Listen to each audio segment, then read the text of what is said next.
तो यार रामायण मूवी का फर्स्ट ग्लिम्स या कहें कि अनाउंसमेंट वीडियो तो तुम लोगों ने देख ही लिया होगा। और भाई पहली बार ऐसा हो रहा है कि जिस मूवी के बारे में हमने जितने सारे रूमर्स सुने थे वो सारे रूमर्स सच हो गए। क्योंकि भाई सुनने में आया था कि हंस जमर इस मूवी के म्यूजिक ए आर रहमान के साथ देने वाले हैं। और अब तुम खुद ही देख लो, म्यूजिक हमें एक अलग ही दुनिया में लेकर जाता है। और वीडियो के शुरू में लिखा भी आता है कि use headphone for better experience. भाई बेटर नहीं है, बहुत ज्यादा बेटर एक्सपीरियंस हो गया।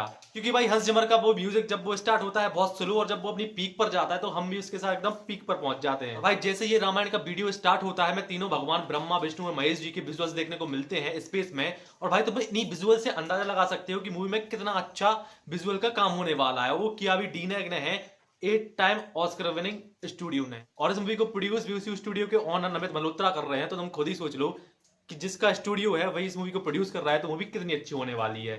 और इन्हीं विजुअल्स के साथ हमें कई सारी डिटेल्स लिखी देखने को मिलती हैं, जैसे कि इन्हीं भगवान द्वारा बनाए इंसान ही जब उनकी तीनों दुनिया पर कब्जा करना चाहते हैं तब वो युद्ध शुरू होता है जो सारे युद्ध खत्म कर देगा। और जिनकी पूजा 2.5 बिलियन लोगों ने 5000 साल तक की। ये कहानी है राम और रावण की। इसके बाद राम और रावण के बारे में बताया जाता है कि रावण वो है जो बदला लेना चाहता है और जिसके पास पावर है। इसके बाद राम भगवान के बारे में बताया जाता है कि वो दर पर चलते हैं और हमेशा दूसरों के लिए सेक्रीफाइस करते हैं। और भाई इसके बाद वो विजुअल वाला तीर जो छूट कर लगता है ना अपनी जगह पर, इसके बाद जो म्यूजिक बनना चालू होता है, बूम। भाई तुम थिएटर्स में सोचो, फील करो कि थिएटर्स में कितने गूज बम्स दे देगा ये म्यूजिक। इसके बाद इस वीडियो में इस मूवी की कास्ट की अनाउंसमेंट होती है, जो कहें तो इन्होंने काफी बढ़िया तरीके से, या फिर इस कास्ट की अनाउंसमेंट करने की टेक्निक इनकी काफी बढ़िया है। जैसे कि जब राम एज रणवीर कपूर और रावण एज यश लिखा आता है तो उसके पीछे की जो हम आर्ट देखते हैं वो पुराने मंदिरों के जैसी। और ये आर्ट इतनी अच्छी है कि जिसमें राम भगवान और रावण दोनों एक दूसरे पर एरो ताने खड़े हैं। मतलब कि इन्होंने बहुत अच्छे तरीके से ये दिखाया है। और बाकी सारे कैरेक्टर के साथ आगे भी ऐसा ही होता है। और जब सीता माँ में साईं पल्लवी का नाम आता है तो उसके पीछे भी जो हम आर्ट देखते हैं वो सीता माँ की आर्ट है। और वो इतनी सुंदर है क्योंकि उसमें सीता माँ एक हिरण के साथ दिखाई दे रही है। और अगर तुम्हें याद हो तो ये वही हिरण है जिसको सीता माँ बहुत ज्यादा चाहती थी, और इसी की वजह से राम और लक्ष्मण भगवान को उस हिरण के पीछे जाना पड़ा था। और इसी की वजह से कहें तो पूरी रामायण हुई थी। और इसके बाद जब म्यूजिक क्रेडिट्स आते हैं जिसमें हंस जिमर और ए आर रहमान का नाम आता है तो उसके पीछे की आड़ में हम देखते हैं कि कुंभकर्ण सो रहा है और उसको उठाने के लिए कई सारे लोग कुछ चीजें बजा रहे हैं, जैसे कि तबला बजा रहे हैं, शहनाइयां बजा रहे हैं। और भाई कितना सही तरीका है, म्यूजिक का क्रेडिट भी दे दिया गया और हंस जिमर और ए आर रहमान का नाम भी आ गया। और भाई इसी को देखकर लगता है कितना सही तरीका है चीजों को क्रेडिट देने का।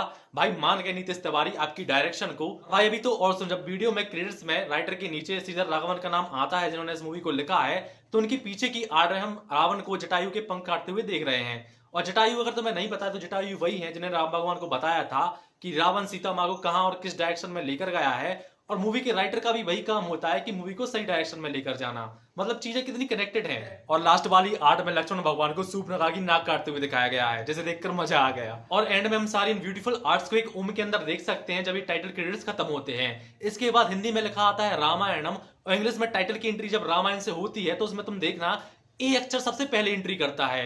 हो सकता है कि ए सबसे पहला अल्फाबेट है इसलिए उसको सबसे पहले डाला गया है। और भाई अगर ऐसा है तो काफी क्रिएटिव है और बहुत सही है। और इंग्लिश वाले टाइटल के नीचे तुम देखना लिखा है और ट्रुथ और हिस्ट्री। और मुझे लगता है कि ऐसा इसलिए किया गया है कि मूवी इंटरनेशनल होने वाली है, तो बाकी लोगों को भी तो पता होना चाहिए कि हमारी हिस्ट्री का है, हमारा सच क्या है। और भाई मूवी का पहले का भी जो एंट्री है ब्रह्मा विष्णु महेश के बारे में जो बताया गया है, उनकी पूजा करने, उनके तीनों वर्ल्ड के बारे में जो बताया गया है, वो इसीलिए बताया गया है कि बाहर के लोग भी इस चीज को समझ सकें, क्योंकि हम लोग तो पहले से ही जानते हैं।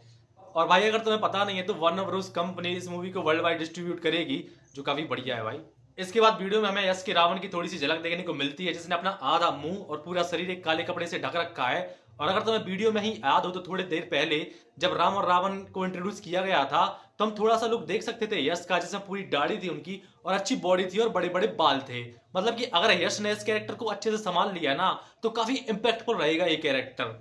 इसके बाद वीडियो में हमें रणबीर कपूर के राम की भी झलक देखने को मिलती है, जिसमें एक पेड़ पर उछलकर हवा में एरो चला रहे हैं, जिसमें हम उनकी उंगलियों की मूवमेंट देख सकते हैं वो कितनी रियल लग रही है भाई। और हम देख सकते हैं कि राम भगवान क्लीन शेप में भी हैं, मतलब कि इस बार उनके कैरेक्टर से तो कोई छेड़छाड़ नहीं की गई है। और भाई इन कुछ उंगलियों की मूवमेंट और तीर छोड़ने के अंदाज से ही पिछली कुछ रामायण पर बनी बाकी मूवीज अपना बोरिया बिस्तर बांध लेती हैं, क्योंकि ये इतना सही था। और मूवी के टाइटल में भी कुछ देर पहले लिखा आया था ओम, तो तुम समझ रहे हो ना मैं किसकी बात कर रहा हूँ। और भाई इतने ही 4-5 सेकंड की क्लिप में हम देख सकते हैं कि राम भगवान के पीछे का बैकग्राउंड बिल्कुल क्लियर है, मतलब कि उसमें वीएफएक्स सीजीआई का कोई इस्तेमाल नहीं किया गया है, वो पूरा नेचुरल लग रहा है। और अगर पूरी मूवी ऐसी रही और इसमें सही जगह पर सही चीजों का इस्तेमाल किया गया तो भाई ये मूवी एक नंबर होगी। और तुम देख ही सकते हो कि राम भगवान क्लीन शेप में है और यश का कैरेक्टर अच्छी दाढ़ी और बड़े बालों में है। मतलब कि ये दोनों कैरेक्टर जब आमने सामने आएंगे तो भाई बहुत मजा आएगा देखने में। और भाई अगर तुम्हें पता नहीं है तो इस मूवी का बजट होगा 800 करोड़ रुपए से ऊपर, जिसके बाद ये मूवी इंडिया की अब तक की सबसे ज्यादा एक्सपेंसिव मूवी बन जाएगी। और इस मूवी को प्रोड्यूस भी यस कर रहे हैं, जो इस मूवी में रावण का कैरेक्टर प्ले कर रहे हैं, और नमित मल्होत्रा, जिनकी कंपनी डी-नेग इस मूवी में विजुअल इफेक्ट दे रही है। और उनकी कंपनी ने अभी तक 8 ऑस्कर भी जीत लिए हैं अलग अलग बड़ी बड़ी हॉलीवुड मूवीज के लिए। और अगर तुम्हें पता नहीं है तो इस मूवी का पहला पार्ट आएगा 2026 की दीपावली पर, जिसका शूट अभी रिसेंटली खत्म हुआ है। और इसका दूसरा पार्ट आएगा 2027 की दीपावली पर, जिसका शूट अभी चालू होना बाकी है। मतलब कि 1 साल के गैप में ही इसका दूसरा पार्ट आ जाएगा, जिसका काम शुरू भी होने वाला है। और भाई लास्ट में तो मैं इतना ही कहूंगा कि इस मूवी की अनाउंसमेंट वीडियो में इतना सब चीजों का ध्यान रखा गया है, तो रियल मूवी और मूवी के ट्रेलर में हमें क्या क्या देखने को मिलेगा। तो भाई तुम कितने एक्साइटेड हो इस मूवी को देखने के लिए, कमेंट करके जरूर बताना। मिलते हैं नेक्स्ट वीडियो में, बाय बाय।